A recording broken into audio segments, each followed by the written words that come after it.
नमस्कार, मैं हूं पूजा सिंह और आप देख रहे हैं राजपथ उत्तर प्रदेश।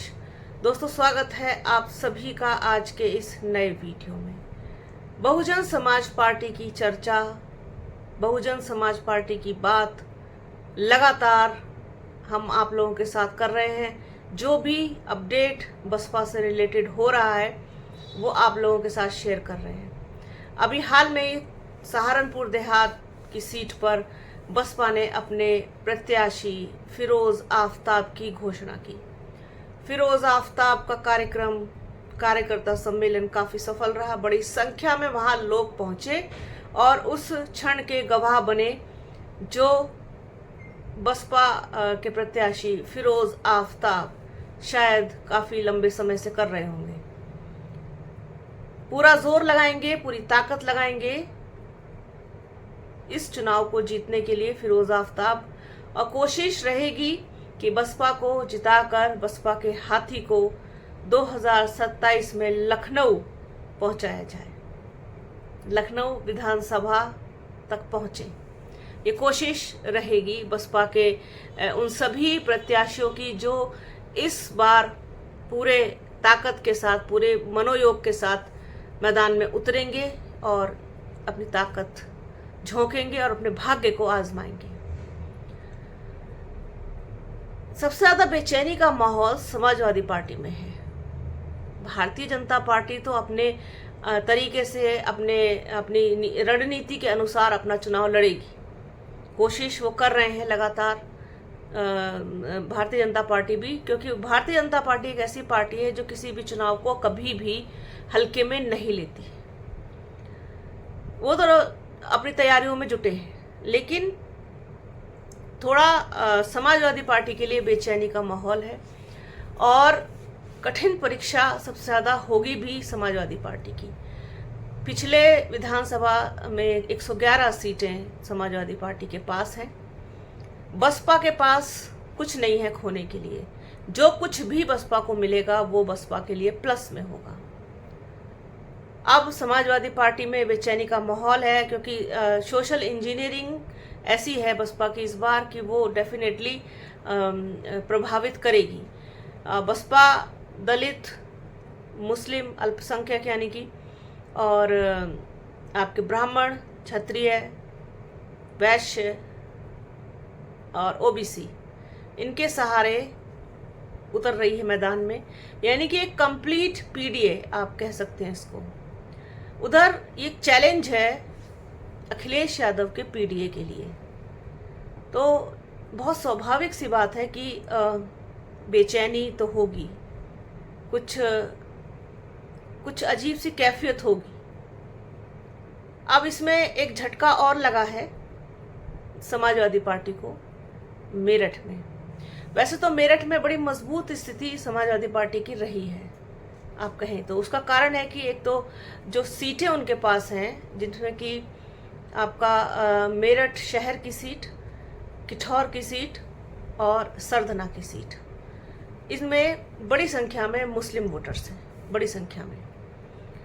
और सरधना की जो सीट है उसमें विधायक इस वक्त जो है वो अतुल प्रधान है, गुर्जर बिरादरी से आते हैं, अपना एक प्रभाव रखते हैं, जमीन से जुड़े हुए नेता हैं। कोविड के टाइम पर उन्होंने बहुत काम किया, लोग भूलते नहीं उनके उस काम को, जिसका फायदा 2022 के इलेक्शन में अतुल प्रधान को हुआ।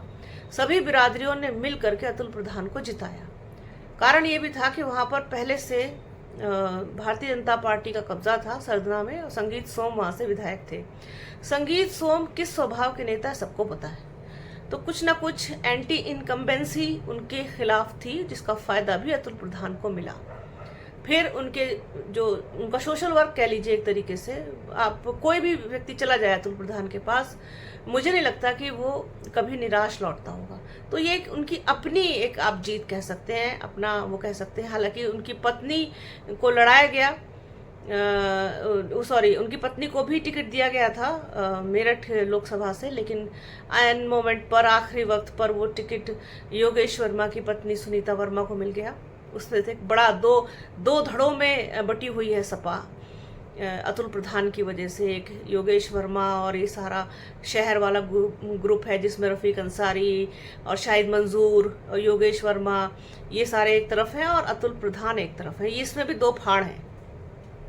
खैर, सरधना विधानसभा में एक झटका और लगा है समाजवादी पार्टी को कि विनीत भराला ने बसपा का दामन थाम लिया। सरधना विधानसभा में समीकरण होगा प्रभावित, समाजवादी पार्टी छोड़ने के बाद ये फैसला लिया है विनीत भराला ने। आगामी विधानसभा चुनाव से पहले मेरठ की सरधना विधानसभा सीट पर राजनीतिक समीकरण बदलने लगे हैं। समाजवादी पार्टी को झटका देते हुए विनीत भराला ने बहुजन समाज पार्टी का दामन थाम लिया है। गुरुवार को लखनऊ स्थित बसपा के प्रदेश कार्यालय में पार्टी प्रमुख मायावती की मौजूदगी में उन्होंने सदस्यता ग्रहण की। मायावती ने विनीत भराला का स्वागत करते हुए उन्हें उज्जवल राजनीतिक भविष्य की शुभकामनाएं दी और सरधना क्षेत्र में संगठन को मजबूत करने की जिम्मेदारी सौंपी। इस दौरान बसपा के वरिष्ठ नेता मुनकाद अली समेत कई पदाधिकारी मौजूद रहे। विनीत भराला ने कहा कि उन्होंने बसपा की बहुजन हितैषी विचारधारा और नीतियों से प्रभावित होकर पार्टी की सदस्यता ली है। उन्होंने क्षेत्र में पार्टी को मजबूत करने और जनता के बीच सक्रियता बढ़ाने का भरोसा दिलाया।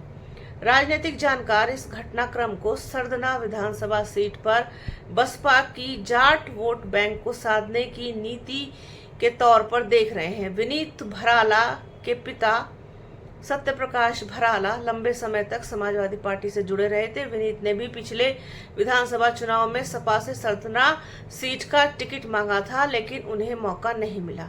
आगामी चुनाव को लेकर सपा से स्पष्ट आश्वासन नहीं मिलने के बाद उन्होंने बसपा में जाने का फैसला किया, जिसकी चर्चाएं काफी लंबे समय से चल रही थी।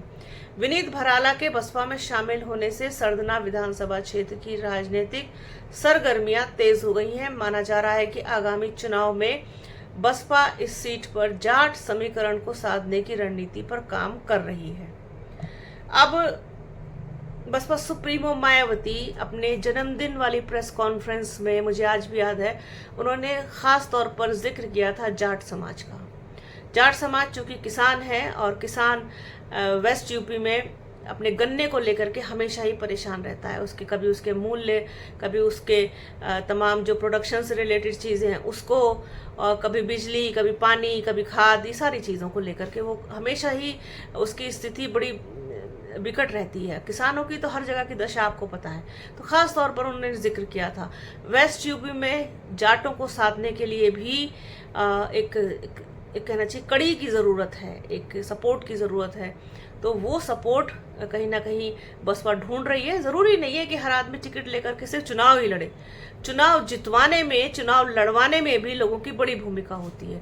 उसमें तमाम सभी बिरादरियों के लोग होते हैं। उसमें गुर्जर बिरादरी भी चूँकि वेस्ट यूपी में बड़ी संख्या में है, वो भी एक महत्वपूर्ण भूमिका निभाएंगे। मुस्लिम लोग भी बड़ी भूमिका निभाएंगे, जाट भी निभाएंगे, ब्राह्मण भी निभाएंगे, क्षत्रिय भी निभाएंगे। तो ये इस तरीके से सबको लेकर के चलने वाली जो सोशल इंजीनियरिंग है, यही इस वक्त बसपा की यूएसपी है और इसी पर ही आगे बढ़ती हुई और काम करती हुई दिख रही है बहुजन समाज पार्टी, जिसकी वजह से बेचैनी का माहौल देखा जा रहा है। तो आज के इस वीडियो में फिलहाल इतना ही। आगे भी जो कुछ अपडेट मिलेगी आप लोगों के साथ डेफिनेटली शेयर करेंगे। तो बने रहिए हमारे चैनल के साथ। चैनल को लाइक, शेयर, सब्सक्राइब कीजिए। बेल आइकन घंटी जैसी आकृति ज़रूर दबाइएगा, जिससे कि आने वाले वीडियो का नोटिफिकेशन आपको मिल सके।